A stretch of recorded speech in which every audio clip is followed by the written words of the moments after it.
Hello, everybody, and welcome to the latest installment of the TESOLgraphics podcast. My name is Hayo Reinders, and I'm here today with Brendan. Hi, Brendan. How are you doing? Hi, I'm good. Excellent. Well, as you know, if you've listened to any of the previous podcast episodes, these are just really informal conversations between one person who perhaps primarily identifies as a researcher and one person who perhaps primarily identifies as a teacher, of course recognizing that, you know, a good researcher should be a teacher in my view, and good teachers should engage in some form of research. And so obviously we're not kind of putting these roles at opposite ends of the spectrum. So really it's a conversation to explore how we can essentially support each other. And today's topic specifically is around teacher leadership. And not specifically or exclusively management, but more broadly the kind of roles and responsibilities that teachers can assume in order to be able to, well, expand their influence and better support their communities. There are actually, Brendan and I had a look, there are actually no TESOLgraphics on leadership specifically, but there are some very relevant ones, and if I have time I'll splice in some edits and some notes on the screen later.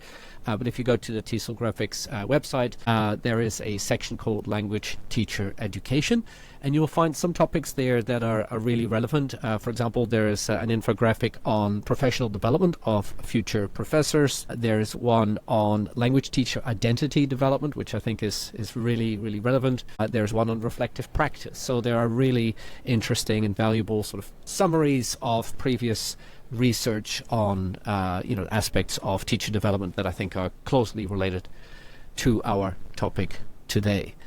Now, with that out of the way, Brendan, let's start with you. Tell us a little bit about your career up to this point. Who are you? Where did you come from? And so on. Sure, thank you. All right, so thank you for the introduction. My name is Brendan. I've been teaching in Japan for about 8 years now.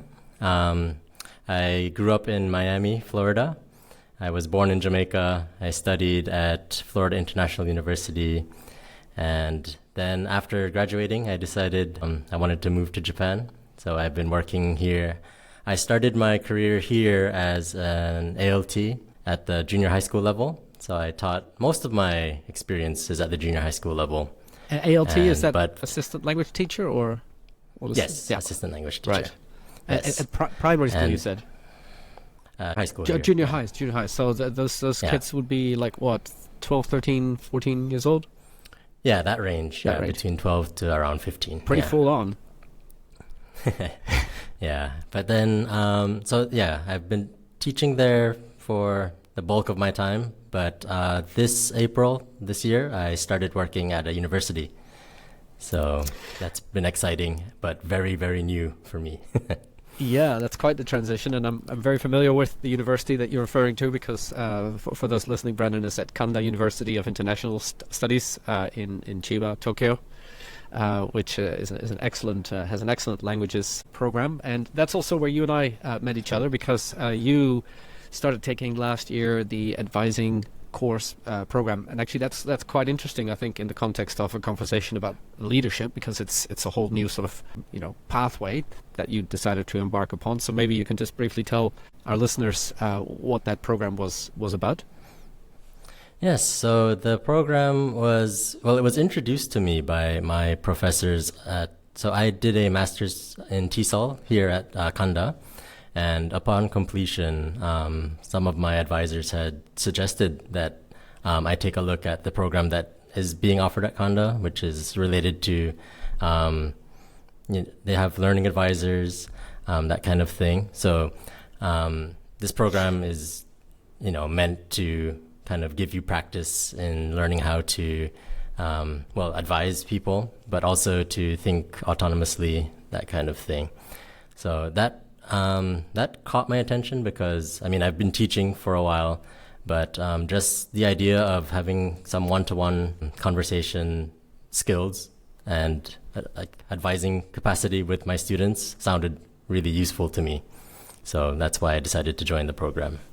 Yeah, and just for those listeners who may not be aware of the term language advising, it's basically a way of supporting learners, often in a one-to-one capacity, where you're focusing not just on language development, but you're also helping learners to, well, as you said, Brendan, to become more autonomous and to learn to sort of set their own goals and take responsibility for their own learning in a very personalized, often sort of context. And this program is a series of courses that help educators to develop the necessary skills. And it's actually quite an interesting one. You mentioned autonomy for learners, but I think, and I'd love to hear your thoughts on this. It also actually perhaps, in my experience at least, helps us as teachers to become more autonomous ourselves. I don't know, have you experienced that at all in your own journey? Absolutely, because I mean, one of the main things that we learn in the course is about like a learner trajectory, right? And although we're trying to apply that to our learners and see how that works with them, we pretty much have to engage in that framework ourselves. We learn about that framework, and then by doing so, we are also following our own trajectory of sorts. So Yep. I think that's very analogous. Yeah. And also, again, taking your responsibility yourself as an educator for your own trajectory, right? Yes. Unlocking that. So yes, and as part of that program, there are 5 courses, and the final one is called Teacher Leadership for Language Advising, and that's one of the ones that I teach on, and that's how Brendan and I got to know each other. So you took that a few months ago, and so that's a nice segue into asking you about and sharing our experiences with leadership, because that's really the focus of this conversation. And so my first kind of topic for exploration for us is how we experienced leadership as educators ourselves, up to the point of perhaps thinking about becoming leaders ourselves. What has been your experience, Brendan, with various types of leadership? Well, in my previous context, which was the junior high school, I didn't have too much opportunity myself to engage in leadership, because I was the only one of my position in the school for the longer part of my time there. But we did still have some conferences within Chiba, because at that time I was working in Chiba. And at those conferences, we were encouraged to give workshops and like activity sharing with other ALTs in the area. So I guess in a way, those were somewhat leadership building activities. And but besides that, I did move to another school where we did have several ALTs within the same school. And I guess me being a more experienced ALT compared to one of the newcomers there, I kind of helped mentor that ALT in a way. So which was very helpful, both for me and I hope for him as well, because taking on a mentorship role, when you think about the things you're trying to explain, you learn a lot more about them. So I thought that was very useful for me as well.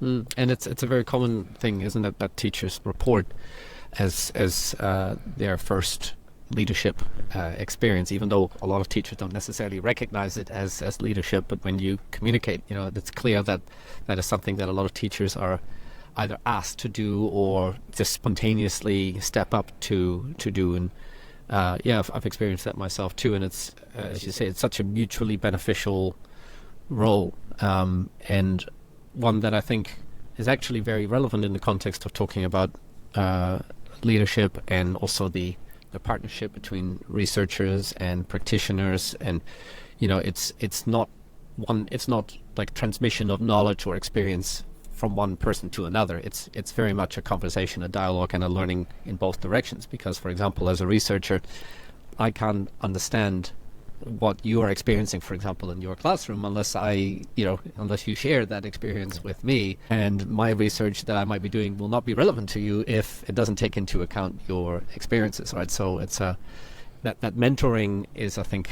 a very good starting point for.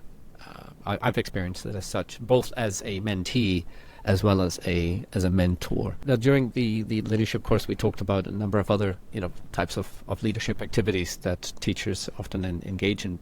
what I'm most interested in, though, is to explore both your and also my own sort of, I would say, preparation for taking on those types of leadership. You've already mentioned mentoring, but I also know that you've done research. I know that you're involved in a number of activities like coordinating type activities, and you're involved with professional organizations, teacher organizations, language organizations, etc. So there's a lot of things that you do. So I guess what I'd like to talk about is to what extent we feel that that we and our colleagues are actually supported in taking on those roles. Can you talk a little bit about that?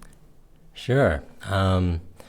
Well, actually, as I mentioned before, in the ALT kind of sphere, I feel the support is a little bit, I don't want to say lacking, but it's not fully there. Like with the exception of those conferences that we have to go to every year, there's not much support in the sense that they give us ideas as to what to do to like further ourselves. Whereas in this new context at the university, I feel like there is very good support. For example, there are many opportunities in the form of committees. So that's very new to me. There are several committees here that they're just offered as a way to both develop yourself professionally, but also give you the chance to, step it up and do something new. So I think that in this new context has been very interesting to try. Yeah, and I agree. It's such an interesting difference that I think a lot of researchers, and I can't speak for all researchers, but I've noticed this myself, we're just not as aware of contexts outside of higher education, simply because most researchers themselves work in higher education. And it's quite easy to sort of forget about the sometimes vast differences between, say, secondary, primary education, and not just in terms of the teaching, which is in some ways perhaps obvious, but also in terms of the work environment and the way that especially compulsory education is often a lot more structured, and the work environment is very different. So it's such a good reminder, again, of the value of just talking to practitioners in different contexts, right?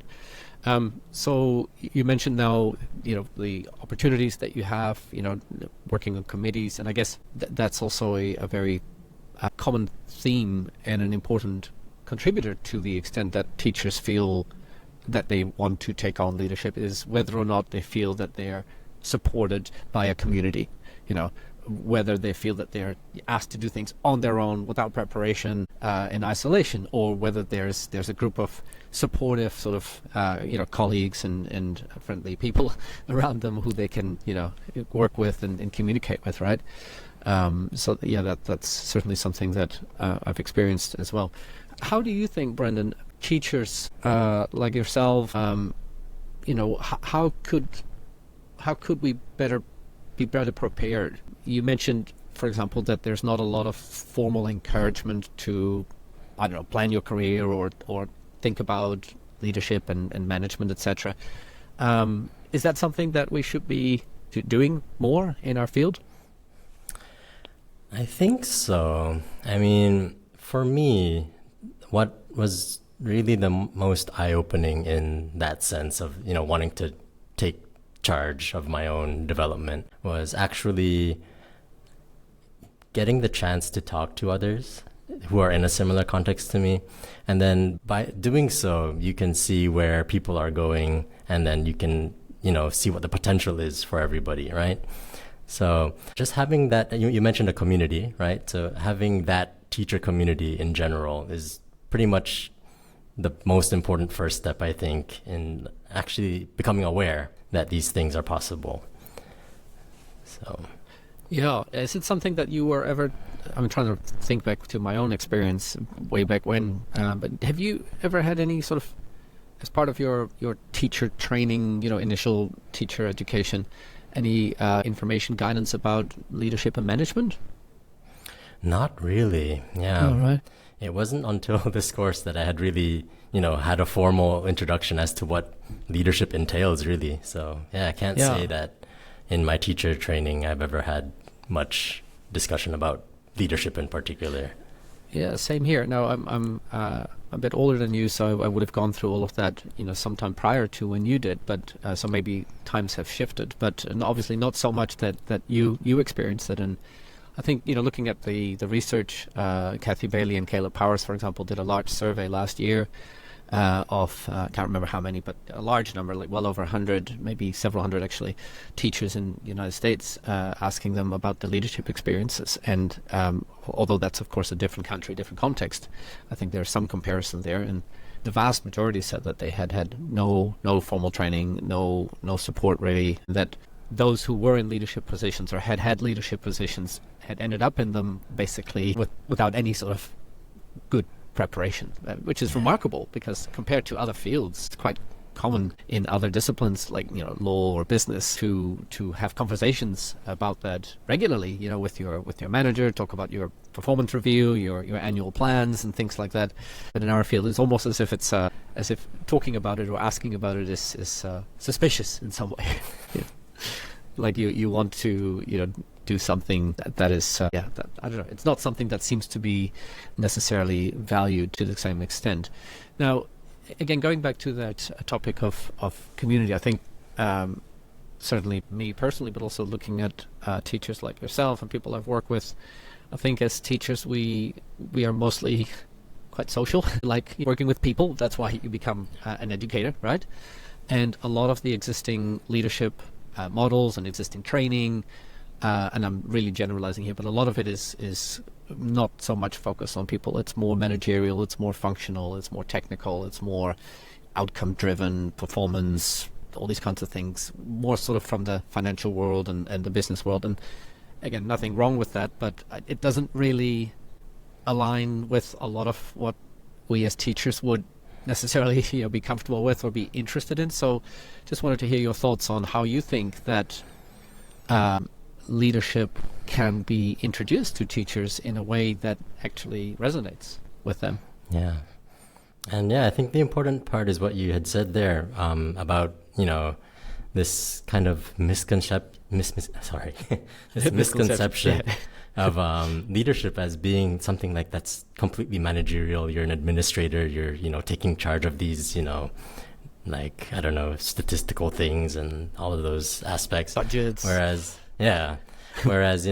leadership, as we learned in the course that I took with you, it entails so many other things that are not that, right?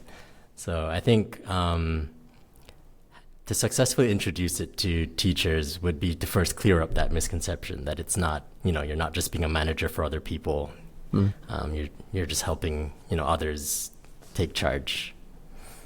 Yeah, and fostering autonomy, essentially, really, as a good leader is about helping others to have the agency to make their own choices in a mutually beneficial way, right? All right, so I guess the final topic I wanted to touch on was that as you know, as a researcher and as a teacher educator, I have a personal interest in teacher leadership, and that's why I developed the course that you participated in and a few other ones like it. That was a very short course because, well, as always, teachers are busy and there's limited time. Even when you're taking a course, it's one of only 5 courses, and we only had like 3 or 4 weeks to discuss this huge topic. I guess I hope it's better than nothing, but having had that sort of brief experience, what are your thoughts on whether or not that is helpful to you as a practitioner? Would it be better to have that content and those ideas introduced to you in a different way, for example? I believe it was very helpful, first off. If there was a way to have had this kind of knowledge given to me without having to seek out a specific program about it, I think that in itself is very important.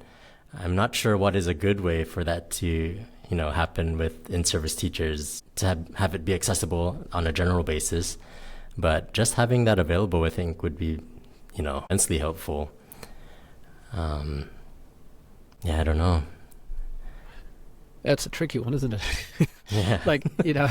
It's especially if a lot of teachers already have a certain misconception about it, and then if they read about or hear about a course on leadership, which they may associate with administration and management, there's not going to be a personal motivation.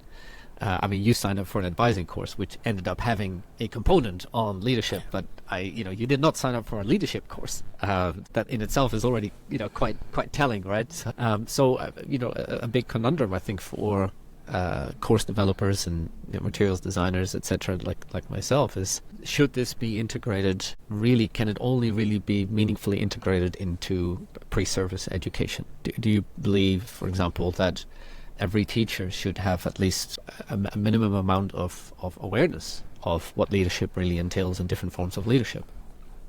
Yeah, I think so. The earlier we can get this idea out, I think is better.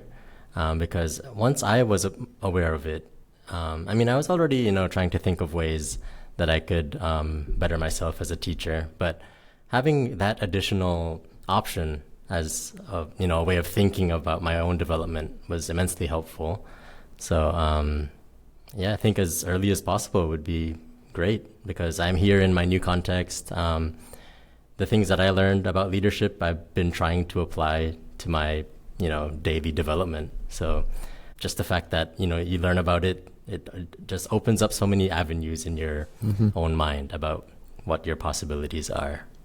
So what's next for you, Brendan? You've just started your new when did you start actually, like the official? Started April of this year. April this year, so wow. Just, so you're just a few months ago. Yeah. Well, so for now you're just, surviving. I know what it's like to switch to a new working environment that can be very stressful, interesting, but also, challenging. Once you have your feet under the table, do you have a leadership aspiration? If so, what does that look like? Well, it's kind of nebulous for now, but I do have my cohort that I started with, so I have a pretty nice community. Of course, everybody's been supportive in general in the office, but especially, it's just a different dynamic having people who started at the same time as you, kind of on the same playing field. And we've been kind of taking it upon ourselves to, share ideas with each other, make these kind of spaces where we can just discuss things where we might not be able to discuss it beyond our normal boundaries. I don't know if that makes sense. But just having that immediate community, I think that alone can, motivate you to want to take the next step and kind of take a more leadership position. So I think that's kind of my next step, working with my immediate cohorts to maybe, see what we want to do, whether it's do research together or, engage in different committees, because we're in certain committees now, but of course we can branch off from here. So that's the general plan for now. Right. As you'll notice, my camera has frozen, but that's okay. The audio is still working, so that's all good. Just a final question, and just to round us off, where do you see yourself in like 3, 4, 5 years, and especially with relevance to potential leadership roles, however you might define them? That's a good question. I'm still, as you said, I'm still finding my feet here, but there are course coordinators and also like program coordinators here.